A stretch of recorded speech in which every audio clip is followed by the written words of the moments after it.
The same A19 chip, the same 256GB base storage, the same Apple Intelligence, the same price as the iPhone 16 launched at. So is the iPhone 17e a no-brainer at $599 versus the $799 iPhone 17? Not quite, because the differences are bigger than the $200 gap suggests in a few places and smaller than you'd expect in others. I've been using both. Subscribe. Let's give you an honest answer. The 17e is the most capable budget iPhone Apple has ever made.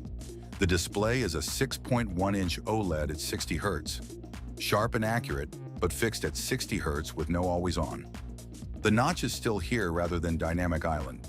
The chip is a 19 with a 4-core GPU versus the iPhone 17's 5-core version.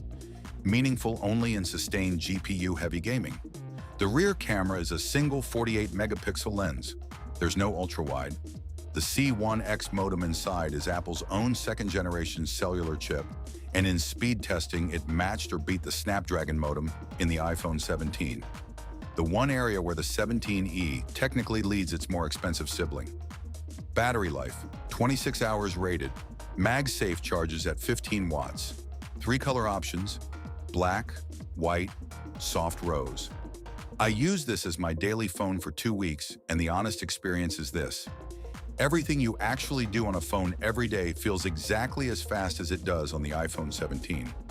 The 60 Hz display is the compromise you feel most, especially when switching between the two. For anyone upgrading from an iPhone 12 or earlier, the 17e is a dramatic step up that covers virtually everything you'd need. The iPhone 17 is where the $200 gap becomes visible.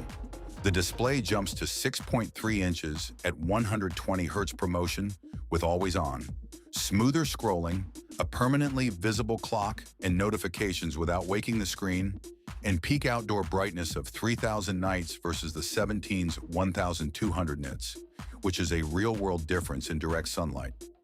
Dynamic Island replaces the notch, turning the camera area into an interactive notification hub.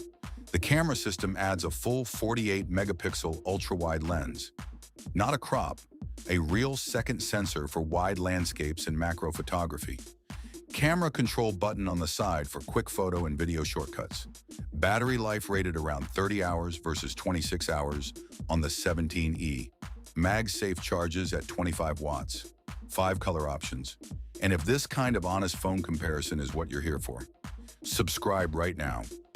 I shot the same scenes with both phones, and the ultra-wide on the iPhone 17 opened up compositional options that simply don't exist on the 17e. Not the quality of the main camera, but having a second camera at all. The 120 Hz display is the other upgrade you feel every minute you're using the phone, not just occasionally. All the links are in the description below. The honest answer is, it depends on 2 questions. First, do you take a lot of photos, especially outdoors or architecture, or anything that benefits from a wider angle? If yes, the iPhone 17's ultra-wide is a meaningful camera upgrade. If you mostly shoot portraits, pets, and food, the 17e's single camera handles all of that well. Second, have you used a 120 Hz phone before? If you're upgrading from a 60 Hz iPhone, the 17e won't feel like a step down. If you're coming from a 120 Hz Android or an older Pro iPhone, going back to 60 Hz will feel noticeable every day. If the answer to both questions is no, the 17e at $599 is genuinely one of the best value iPhones Apple has ever made. If the answer to either is yes, the iPhone 17 earns the extra $200. Every link is in the description. Subscribe and come back next week. We're covering the best cases and accessories for both of these. See you there.